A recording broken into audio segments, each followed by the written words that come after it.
पुढची बातमी आता नीलम शिंदेच्या संदर्भातली। नीलम शिंदेच्या कुटुंबियांना अखेर दिलासा मिळाला आहे। महाराष्ट्राचे मुख्यमंत्री देवेंद्र फडणवीस यांच्या कार्यालयातून शिंदे कुटुंबियांना अमेरिकेला जाता यावं याच्यासाठी आवश्यक त्या व्हिसा परवाना मिळवून देण्यासाठी खास शिफारस करण्यात आली। नीलम शिंदेचा अपघात अमेरिकेमध्ये झालाय आणि तिची मृत्यूशी झुंज सुरू आहे।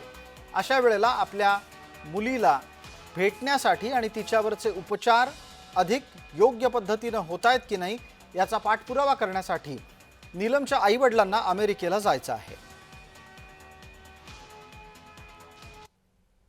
मला या गोष्टीचं अतिशय समाधान आहे की आम्ही त्या ठिकाणी इंटरव्हेन्शन केल्यानंतर नीलम शिंदे यांच्या नातेवाईकांना व्हिसा मिळालेला आहे। मी अमेरिकन काउन्सिलेटचं मनापासून त्यांचे आभार मानतो, काउन्सिल जनरलचे आभार मानतो की त्यांना माझ्या कार्यालयाने विनंती केली की अशा प्रकारची इमर्जन्सी आहे आणि त्यामुळे हा व्हिसा द्या, आणि त्यांनी आउट ऑफ द वे जाऊन किंवा त्यांच्या सगळ्या पद्धतींना त्या ठिकाणी फाटा देत अतिशय तात्काळ अशा प्रकारचा व्हिसा दिलेला आहे।